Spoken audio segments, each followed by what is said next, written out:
But yeah, anyway, at the end of the day, everything's data-driven, and you're foolish if you're not making decisions based on data. As young people, a lot of your decisions are based on what your parents do, or have said, or have done. That's your example of things to do.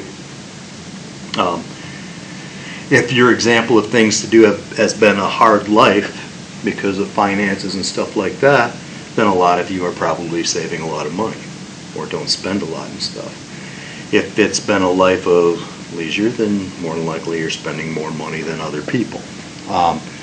If it has been a life of difficulty because of finances, some of you may have came to college just to improve your livelihood for the future. Others of you chose to come here out of just pure choice, right? So how do we determine this stuff when we're, collecting our data and stuff? How do I figure out who to target market, right? Am I target marketing? This is where our whole conversation last class started, was the target marketing based on political affiliation. Is my target market Republicans because we're a free market enterprise school? Or is it everyone that believes in free market enterprise? Or is it just general population? Because we provide an education no matter what population whichever population you fall in, we provide the same education. So if it's our belief system, we should be going after everyone. It's almost like if you're Baptist, you don't just stop at the, you fill your doors, you fill your pews and stuff, but at the end of the day, I quit recruiting because I'm full? No. I keep recruiting because I want to keep spreading the word, right? I want to improve the economy and stuff, and I want to improve business and that, so I'm going to try to get to everyone I can. Because there would be absolutely nothing wrong with somebody that's on the left side of the aisle believing in capitalism and free enterprise with personal responsibility. There's nothing wrong with that, right? So how do we dictate our policies and stuff like that? We're collecting data. That is the one thing that you cannot get away from with ERP. You just can't. If you have an ERP, well, actually, let me rephrase that. You can have an ERP system and totally ignore the data and just use it for the business processes by themselves. You will gain efficiency and stuff and productivity, but the real value comes in the fact that we can actually determine other things, like the thresholds for ordering products or raw materials during a certain time of year. Instead of me having to calculate that every year, that ERP system has been generating data and sometimes using artificial intelligence to determine where you should fall that next year and when to start amping up your raw materials and start ramping up production, et cetera, et cetera. So yeah, it's you said earlier conversation, you're like, hey, try turning that one into the school. Yeah, you can. It's all data. And if you use data to drive your decision making, your odds in success are better. Data that you would look at to determine a school that you would go to. There is a return on investment. There is a company out there that actually does return on investment for your education based on the number of graduates and everything else. Northwood actually did quite well for return on investment. So if that's your goal, then we have data that supports that, right? If the data, if you have political aspirations and that, maybe the concept of free enterprise and free market, maybe that data, and looking at the way things are going, maybe that's what strikes your fancy, etc., right? But needless to say, we're data-driven. You can choose to ignore the data and just use the systems as is and say, okay, my business is running smoothly, I have consistency and everything else, but the ultimate goal is that relational database at the bottom. That's where the power and the money comes from. That's what gives you the leg up. It's not just the fact that you have an ERP system that makes you more efficient and saves you a few hours of labor.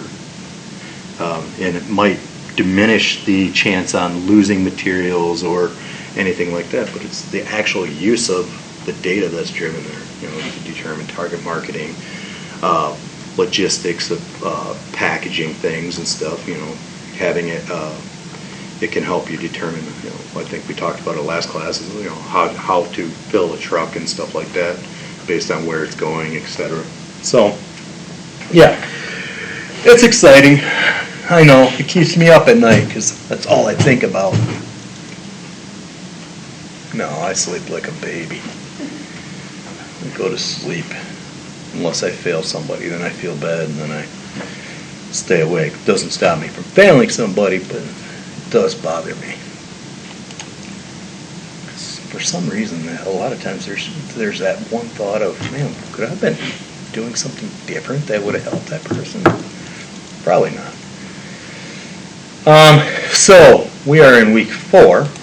Just look and see what we have here, which we've talked about relational databases and the advantages, but that discussion that we just did was a little different than what we've been doing.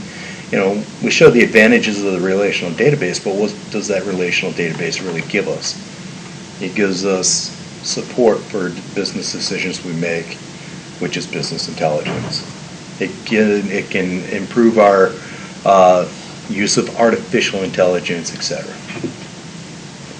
You know, some auto insurance people, you can get a device that you plug into your car and it give you lower rates based on your driving habits. I won't do one of those because I really don't want them to know my driving habits, because I literally made it to work today 10 minutes quicker than normal, and I don't know how because I don't remember the drive.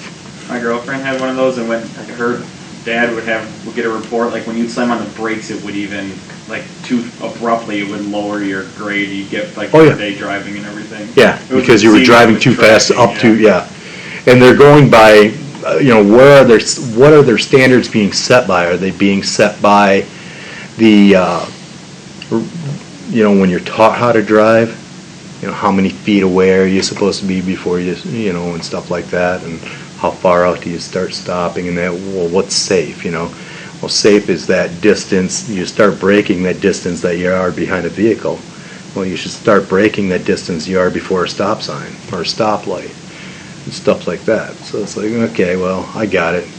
So the answer to that, though, is you don't stop so fast. If you need to, you just coast through the stop sign. They don't know you ran a stop sign. I'm just saying. I wouldn't recommend it. It's dangerous, but, you know, if that's your goal, is to actually fool that system, that's what you do. Roll right through it. Yeah, just nice Michigan roll. You get caught, you get a ticket. You don't get caught, your insurance goes down. Risk benefit, come on, where is it? Anyway. Opportunity cost. What's that? Opportunity cost. Yeah, that opportunity cost, yeah, you know. Could I buy a car that, well, some cars, and I would be curious on certain things, because some cars, you know, higher end cars, and then some lower end cars actually have assistance, brake assistance. Does that actually assist you in getting lower rates? You know, I don't know.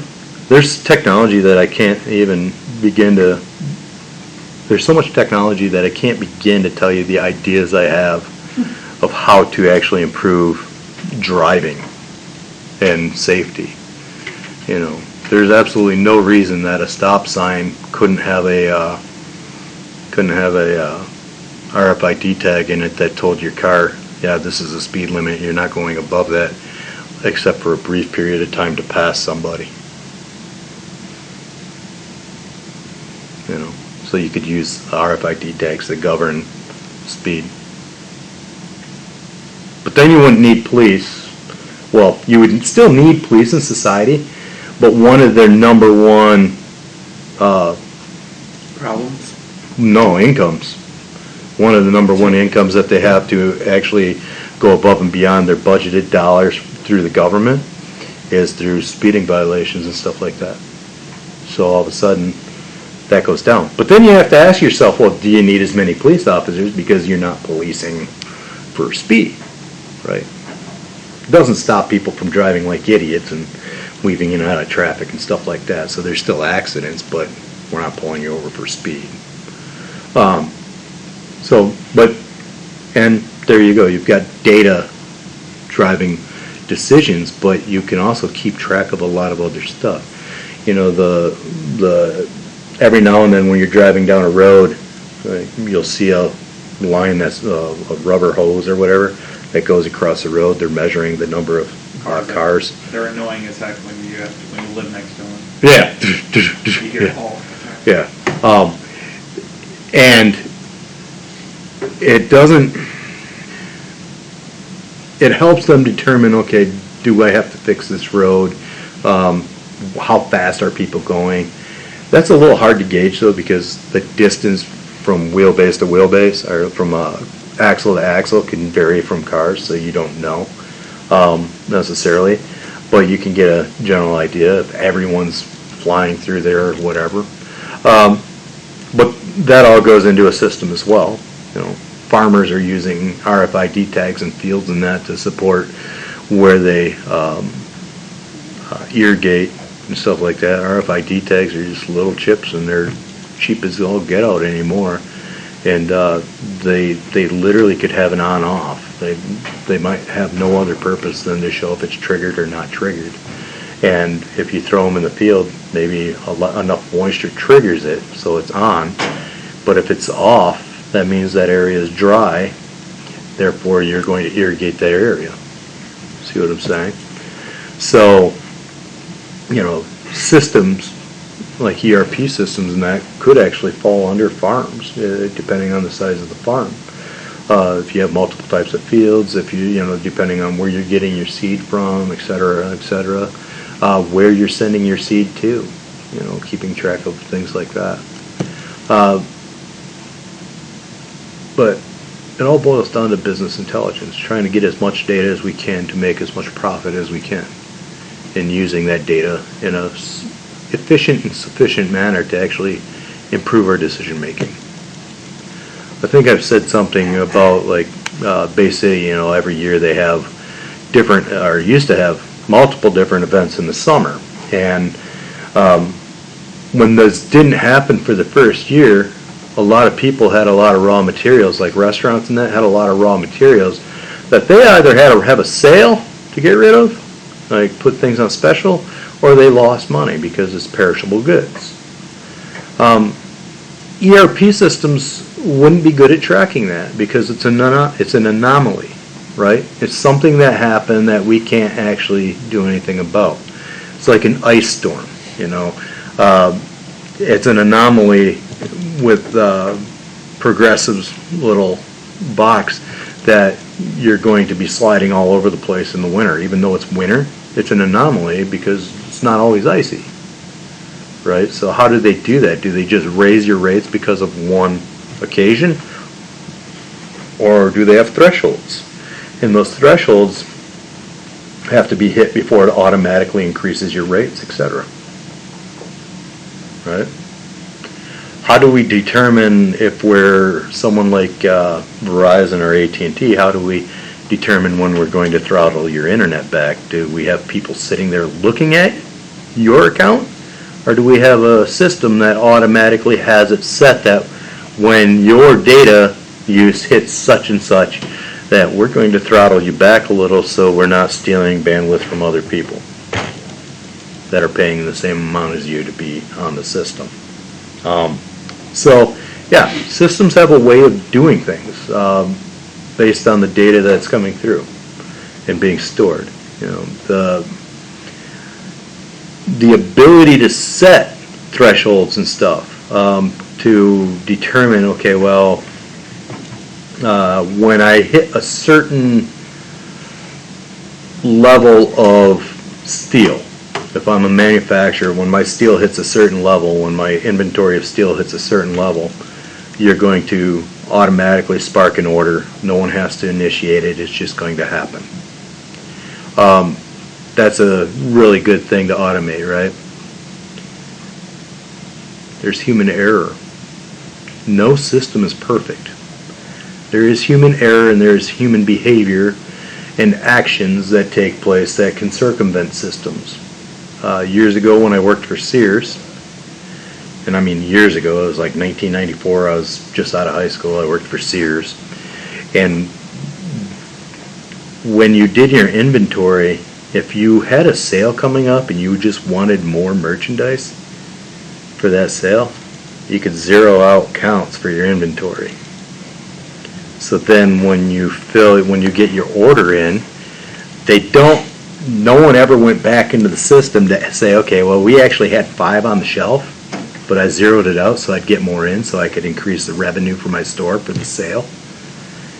No one ever changed that count for that zeroing out of 5. They never added those 5 to the new order.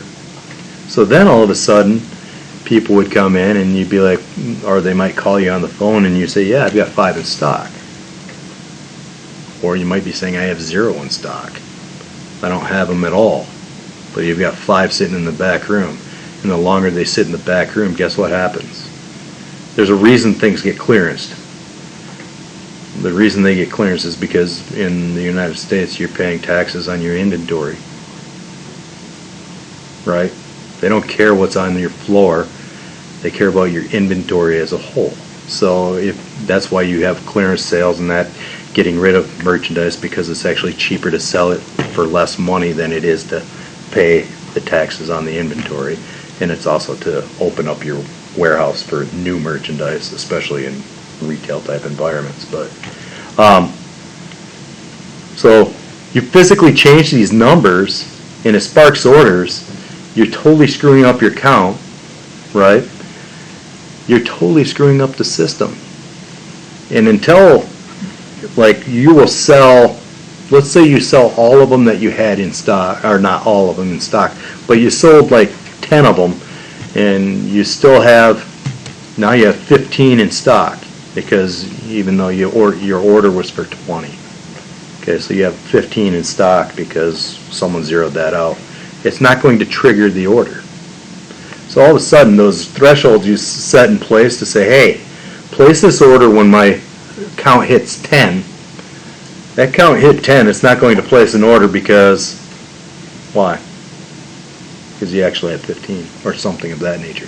Because somewhere down the road you have to reconcile that. There's companies like Regis, RGIS, whatever, that they go in annually or quarterly or whatever your business has set up, and they actually audit your inventory and give you actual counts.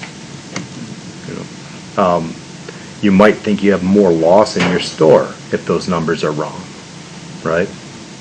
So, through theft or what have you. So it's important that you have these systems. They're generating data. You're analyzing the data. You're getting information, so you can make more informed business decisions, which is business intelligence. But you still have human behavior, human interaction, and stuff like that can greatly affect it. I always say, if you integrate a system, your best bet is to have everyone trained. And you want to make sure that they're all trained properly. If I was to train somebody in here how to use SAP, that first person that got trained, if I'm not willing to pay SAP to come in here and train everybody, the first person I trained is the one that's going to train everybody. Right? And the reason is because he doesn't have the bad habits at the beginning, or he only develops a few and everyone else is going to develop their own, etc. So would it be more cost efficient to have them come in and train everybody probably, or is it better for companies to just have one person train everybody? Or does it depend on the size of the company? That depends on the size. That depends on a lot of other things. I mean, it might be a per person cost. It might be a per group cost. It all depends on how SAP does it. I've never found out. But what most organizations do is that thing where you train the trainer. And if you train the trainer, you want one person to be the trainer. Because if I train TJ how to do something, he develops his bad habits, and he passes his bad habits on to you when he trains you. But then you develop your own bad habits, so you're going to train him. Now he has both of your bad habits. He's getting worse. He's going to develop his own. You start bypassing the system to a point that it's no longer as efficient as you meant it to be. You're wasting your money. Your data is no longer, potentially your data is no longer accurate, right? Or not necessarily accurate, valid. Okay, because you can analyze till you're blue in the face, but if those numbers are off, it's not valid. It's not reliable. You have a question? No, just scratching my head. Okay. So, those are things you have to concern yourself with. And, you know, like last class I said, these systems aren't an end-all be-all. They don't fix everything. They just improve your likelihood of success and likelihood of efficiency and likelihood of productivity. You know, they have those advantages if you utilize them properly. But if you don't, you're wasting your money. Okay. And there are a lot of organizations out there that waste their money. There are a lot of organizations that choose to stay inefficient by, and I said this last class too, you know, they manipulate the software. They customize it in some way or another. So it fits my current process and way of doing things. But we never analyze whether or not our current practice is actually efficient.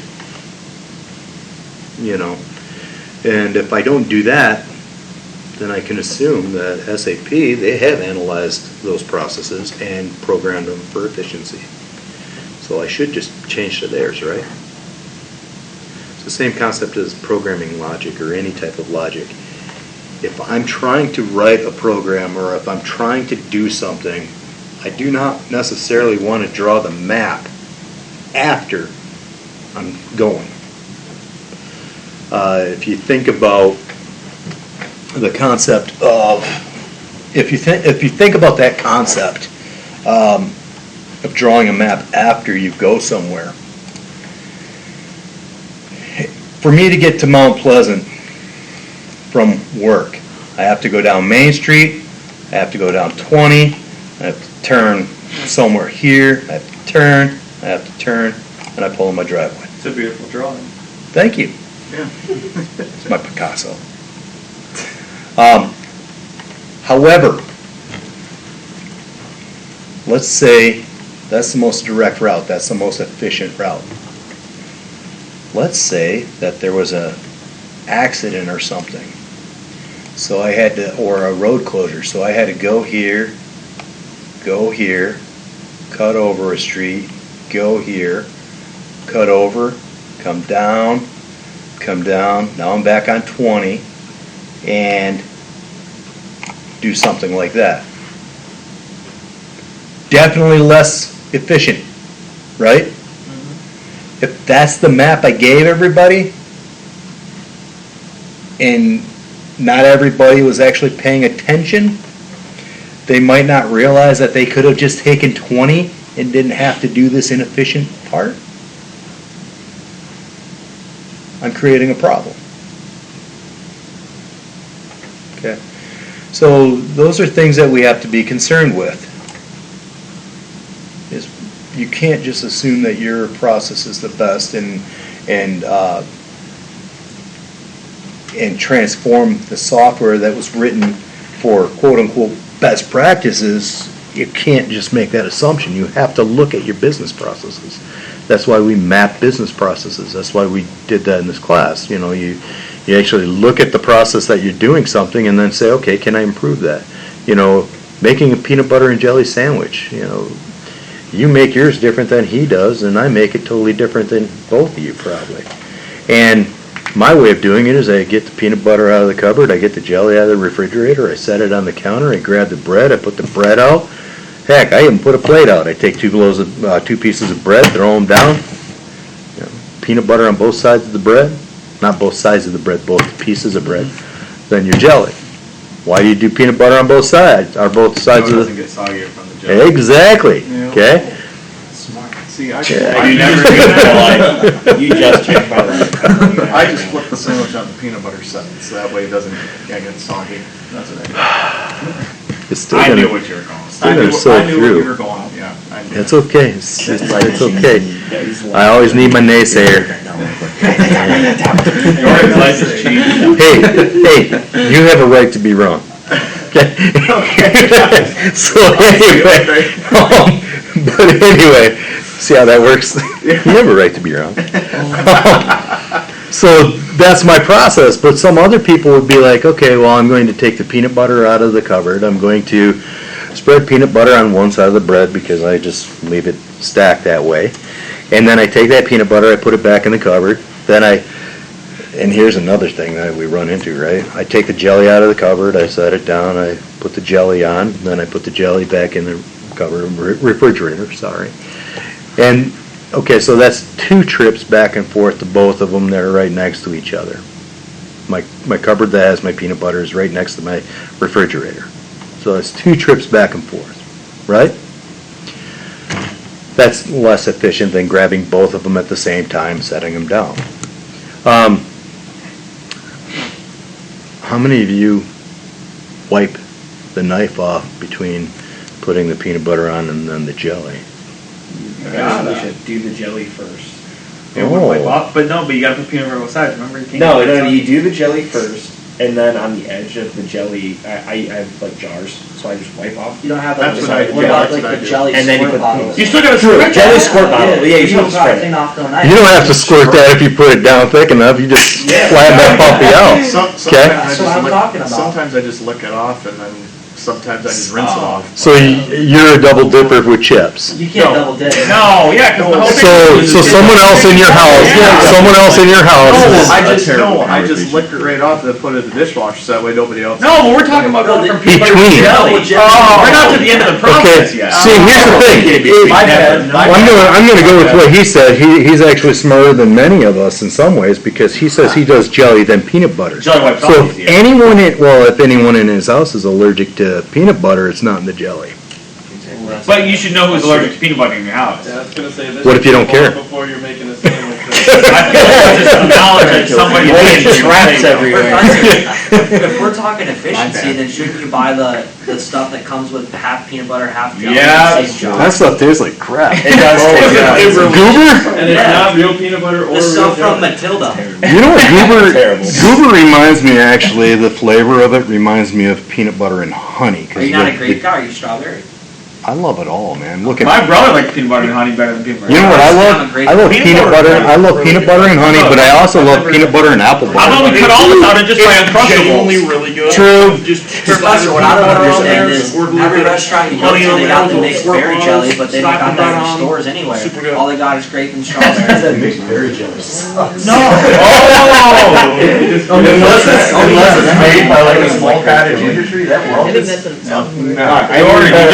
Just stealing it all. Just steal all the packets. Even better, Just throw some sugar water on your sandwich. I do the same thing with jelly, with some Chick-fil-A sauce. I always take extra and I'll put it in my. But you can just buy Chick-fil-A sauce. And make a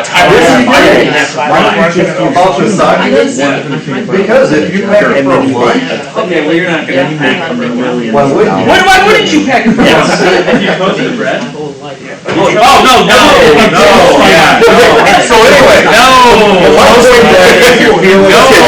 thanks for taking me this far off my track of thinking. Anyway, Yeah, no. Now we're linking back to the ERP. yes, well, this is all ERP, right? Because we're talking about a process, and my point was that the process and the way of doing things, without mapping the way that we do it, like when you're working together with her to map out a process of what you were doing in your life, you probably would have had to make some type of concession between each other and say, well, I'm not doing it this way, I do it this way, and you're like, well, I don't really care, I just want my sandwich.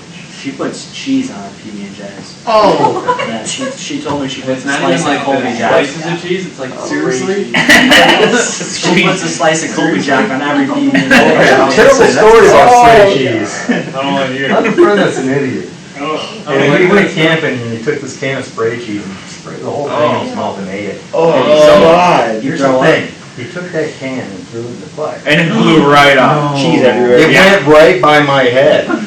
It shot out of there and went right by my head, and I'm sitting there like, I could have got scalded by like this terrible cheese mess, and no wonder I can't get shit. Well, I got a friend that got shot by a firework.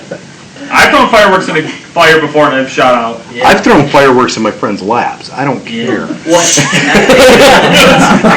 I have. You're driving down the road, light a firecracker, throw it in his lap. Like, what? Yeah, there's not much you can do there. Exactly, you're like, You have to oh. accept it. But the problem is you got a lot of paper clean up out of your car because it just goes everywhere. Anyway. What do I know? You just have all the windows down. I don't do that anymore. I mean, I was in high school. I was foolish. But anyway, the idea though, you know, if we take it back to class, the idea is quite literally, you have to map out your process. You can't just assume that what you're doing is efficient. But look at the ways we just figured out how to make a peanut butter and jelly. Well, yeah.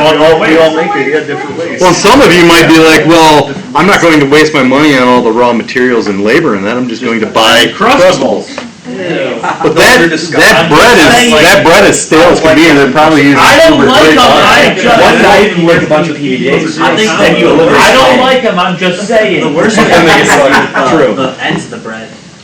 What? Be toasted. Nobody likes Toasted. the ends of the bread. I do. I feed that to the dog. I love the crust of bread. No. That's the best part. I do. You keep it in there to keep the bread fresh, and then you throw it I don't away. eat the You know what I love is the burnt heels. Ow! You're talking about the. Burnt cheese? No. Burnt cheese. But anyway, I mean, these guys are just gonna keep down this road. They're like, we got Sanford on a tangent. We're not letting them have this class back no matter what we do. Nope. Uh, Do you really toast your bread and then take it for lunch? Yeah. What? If I toasted it and I was making it for lunch, yeah. I didn't say I'd do You don't have a that. toaster in your office? No. You're missing out. I have an espresso machine though. You have an espresso machine, but not toaster. Yeah. You got a microwave? Toaster. You just get a toaster. Do you give students espressos, or we got paid for them? What process? For espressos? Espresso. Espresso. Nespresso. See, I say It's a Nespresso machine and it costs more to make it than if I had an espresso machine. So it's not an espresso Because machine? every little thing that goes in there, it's a Nespresso. It makes espresso, but it's It's Nespresso. the brand. Yeah. See, so it comes with these little hats. Yeah. And every one of those is like $1 to $1.50 depending on. You might as well just go to the gas station and get coffee. So, we. Gas stations have good coffee. Truck stops, you can't beat their coffee. No. Actually, Tim Hortons after 2 o'clock, they got $1 medium iced coffees. Dang. I'm almost at an age where I can get senior citizen discount. Yeah. 75 7 more years? That's a little ways. Yeah. He's like, I'll be next year. Until then, I'm just gonna spend my child's college fund on coffee. So, I think that's a smart idea. it is. I agree. I'm not gonna be alive by the time he has to take care of himself. Yeah, and then he's got free lifetime coffee. But anyway, these stop. You're keeping me going down this track of nowhere. But he's just trying to get me to ramble long enough that someone stands up and leaves. But We're allowed to do that? Yeah, you can leave. you can leave whenever you want. You didn't have to show up today. But the idea is honestly, why are you going to? There are businesses that spend millions of dollars, and in the case of the government, $1 billion to integrate something like ERP to improve efficiency, but they don't move to that process. They change and they change the system to match the current process. They customize it, and that to me is just flat out stupidity. And the reason is because even though best practice is arbitrary, these people have spent a lot of money, time, and energy figuring out the most efficient way they can dream of to do a sale, depending on what type of business you're in, because you can get ERP systems in that they're industry specific. So they know these processes and they've looked for it. And they've developed this, and they have enough data-driven information from their clients to show that their process is actually efficient. But we, sometimes as business owners, are not willing to go down their path because we're what? Just resistant to change. It's not even because we're lazy. It's because we're resistant to change. And that's the scary part. Is why are you going to spend that much money and not actually use it? That's like asking, that's like asking me my advice. My wife will ask me my advice and I'll be like, you don't want it. You're going to make your decision. Where do you want to go to eat? Anywhere you want. And I'll say somewhere, I don't want to go there. Like, then don't ask me. If it's not actually something that you're taking into consideration, don't ask me. I'm like, tell me where you don't want to go before I make a decision. Well, I really don't want to do this. Okay, well, let's go here. No, I don't want to go there. Damn it. You can't win, right? So, at the end of the day, quite literally, you know, it's the same as an organization in so many ways, because I'm asking you for your help, and I'm not willing to take it. You know, you're falling off of a cliff. You say, help me, help me, help me. And I reach out. I don't like you. Okay, bye. You know, it's not my problem. Unless you're a farmer and providing food to my family, that's not my problem. See what I'm saying? It's that same mentality of, we're giving you this olive branch, basically, and we're offering to help you with your organization, and what you're telling me is that I'll take your money, don't get me wrong, but you're not going to actually use what I give you? That's fine.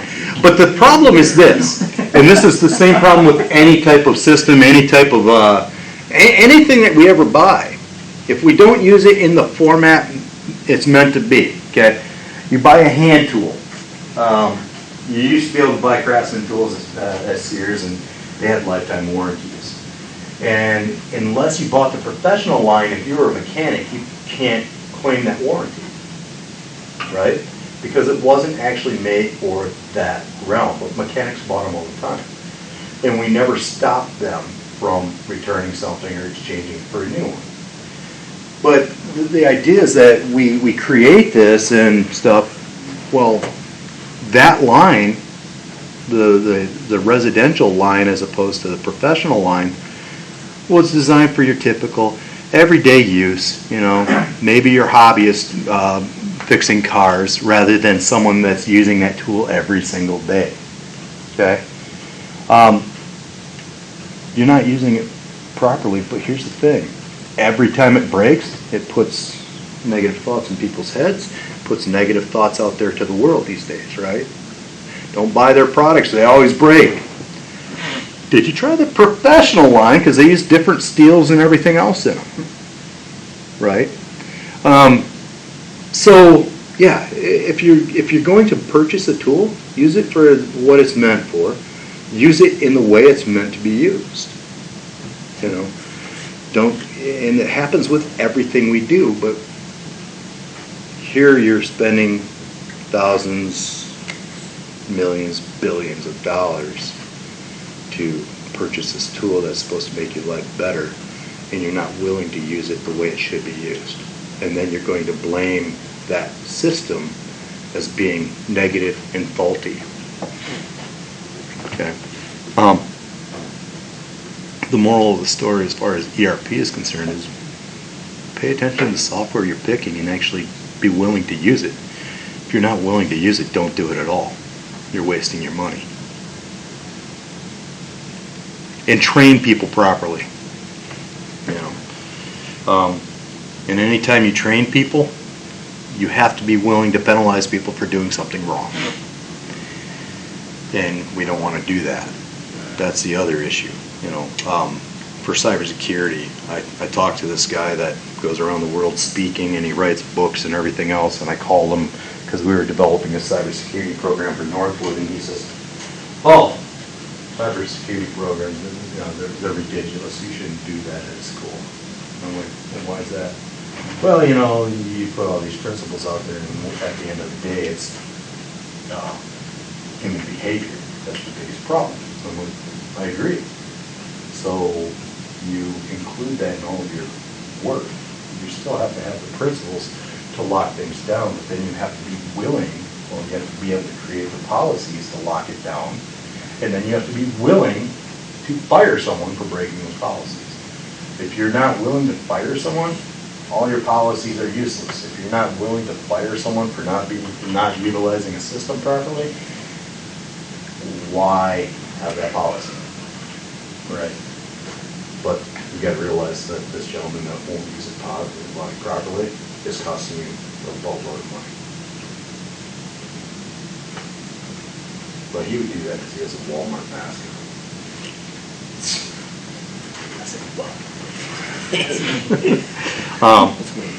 By the way, if any of you honestly feel a need to wear a mask, if you're offended by me not wearing a mask, I have absolutely no problem wearing one, okay? I went and bought this one specifically for these classes. Okay.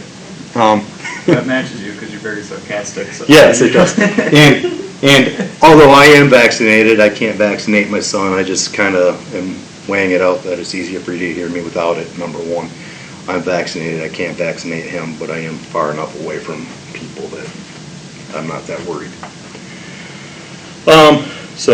But if anyone feels uncomfortable, you know, you could come up to me after class and say, Sanford, please start wearing it, and I would.